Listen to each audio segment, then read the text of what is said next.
ನಮಸ್ಕಾರ ವೀಕ್ಷಕರೇ, ನಾವಿವತ್ತು ಬಂದಿದ್ದೀವಿ ಭವ್ಯ ಮಧುವನ ಫಾರಂಗೆ.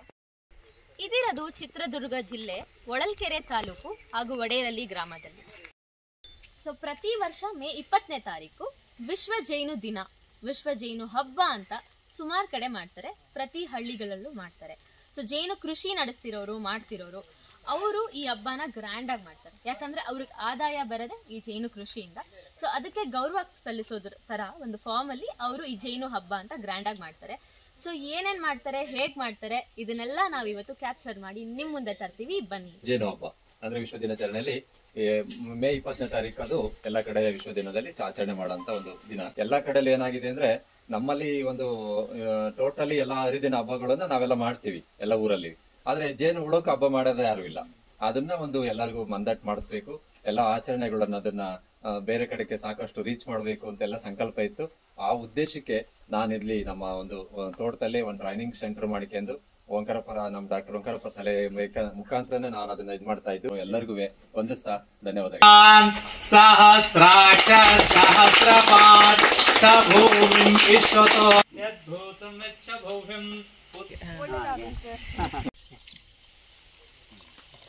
ಮಧುನಕ್ತ ಮತೋಷಿ ಅಂದ್ರೆ ಮಧು ಬಗ್ಗೆ ನಾವು ಎಲ್ಲಿಂದ ತನಕ ಸಣ್ಣ ಮಧು ಹುಟ್ಟಿದ್ರಾಗಿನಿಂದ ಹಿಡಿದು ಸಾಯೋವರೆಗೂ ನಾವು ಮಧುನ ಎಲ್ಲೆಲ್ಲಿ ಬಳಸ್ತೀವಿ, ಪೂಜೆಯಲ್ಲಿ ಬಳಸ್ತೀವಿ, ಆರೋಗ್ಯದಲ್ಲಿ ಬಳಸ್ತೀವಿ, ಪ್ರತಿಯೊಂದು ಹಂತದಲ್ಲೂ ಕೂಡ ಆ ಜೇನನ್ನ ಬಳಸ್ತೀವಿ. ಆ ಜೇನು ಮನೆಯನ್ನ ಇವತ್ತು ಪ್ರಾರಂಭೋತ್ಸವ ಮಾಡಲಿಕ್ಕೆ ಬೈರೇಶ್ ಅವರು ಪ್ರಗತಿಪರ ರೈತರು, ಸಾಧಕರು, ಒಟ್ಟಾರೆಯಾಗಿ ಹೇಳ್ಬೇಕಂದ್ರೆ ಸಾಧಕರು, ಅವರು ಅವ್ರದೇ ತೋಟದಲ್ಲಿ ಈ ಜೇನು ಮನೆ ಪ್ರಾರಂಭ ಮಾಡಬೇಕು. ಅದರಿಂದ ರೈತರಿಗೆ ಅನುಕೂಲ ಆಗಬೇಕು, ಫಸಲು ಕೂಡ ಇಂಪ್ರೂವ್ ಆಗುತ್ತೆ. ನಾವು ಒಂದೇ ಒಂದು ಉದ್ದೇಶ ಇಟ್ಕೊಂಡು ಅವರು ಈಗಲ್ಲ 15 ವರ್ಷದ ಹಿಂದೆನೆ ಭವ್ಯ ಮಧುವನ ಅಂತಕ್ಕಂಥ ಒಂದು ಇದನ್ನು ಸ್ಟಾರ್ಟ್ ಮಾಡಿದ್ರು. ಆದ್ರೆ ಇವತ್ತು ಜೇನು ಮನೆನೇ ಪ್ರಾರಂಭೋತ್ಸವ ಮಾಡ್ತಾ ಇದ್ದಾರೆ. ಕಾರ್ಯಕ್ರಮಕ್ಕೆ ಸ್ವಾಗತ ಸುಸ್ವಾಗತವನ್ನು ಬಯಸುತ್ತೇನೆ.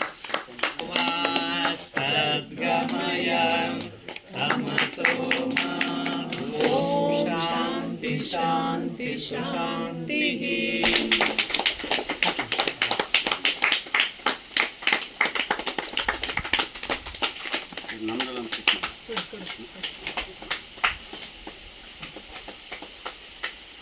ಜೇನು ಸಾಕಣೆ ಒಂದು ಕಲೆ.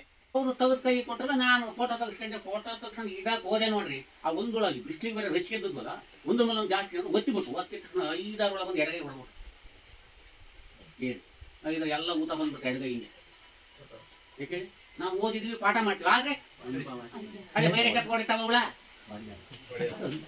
ನೋಡಿ ಎಷ್ಟು ವ್ಯತ್ಯಾಸ ಇರೋ. ಬೈರೇಶಪ್ಪ ಓದಿಲ್ಲ, ಡಿಗ್ರಿ ಮಾಡಿಲ್ಲ, ನಾವು ಡಿಗ್ರಿ ಮಾಡಿದೀವಿ, ಆದ್ರೆ ಅನುಭವ ಬಾಳ. ಅದಕ್ಕೆ ನೀವು ಯಾರೆಲ್ಲ ನೀವು ಜೇನು ಸಾಕಾಣಿಕೆಗೆ ಅನುಭವ ಬಿಟ್ಟು ನಾವು ಸಮಗ್ರ ಕೃಷಿನಲ್ಲಿ ಈ ಒಂದು ಜೇನು ಕೃಷಿನೂ ನಾವು ಒಳ್ಳೊಳ್ಳೆಗೆ ಒಬ್ಬೊಬ್ಬರು ರೈತರು ಈ ತರ ತಯಾರು ಮಾಡಿರ್ತೀವಿ. ಹೇಮದಲ್ದ ಸುತ್ತಮುತ್ತ ಯಾರ ರೈತರು ಏನಾದ್ರು ಕೇಳಿದ್ರೆ ಸಿದ್ದಾಪುರ ಕೇಳಿರ್ತೀವಿ, ಹರಿಯಬ್ಬೆನಲ್ಲಿ ಯಾರ ರೈತರಲ್ಲಿ ಎಂಜಾರಪ್ಪರ್ ಕೇಳಿರ್ತೀವಿ, ಅಥವಾ ಚಳ್ಳಕೆರೆ ಆಲ್ಗಣ್ಣಲ್ಲಿ ಸುತ್ತಮುತ್ತ ರುದ್ರಮುನಿಯಪ್ಪನ ಕೇಳಿ. ಆ ರೀತಿ ಪ್ರತಿಯೊಂದು ಹಳ್ಳಿಯಲ್ಲೂ ಕೂಡ ರೈತರು ಫಸ್ಟ್ ಅವ್ರನ್ನ ಕೇಳ್ಬೇಕು, ಆಮೇಲೆ ನಮ್ಮ ಹತ್ರ ಬರೋದು. ಆ ನಿಟ್ಟಿನಲ್ಲಿ ಸಿದ್ದಪ್ಪ ತಯಾರಾಗಿದೆ. ಆರೋಗ್ಯದಲ್ಲಿ ಇದು ನಮ್ಮ ಮಕ್ಕಳಿಗೆ ಕೊಡೋದ್ರಿಂದನೂ ಆಗುತ್ತೆ, ನಾವು ತಿನ್ನೋದ್ರಿಂದ ನಮ್ಮ ಹೆಲ್ತ್ ಆಗುತ್ತೆ.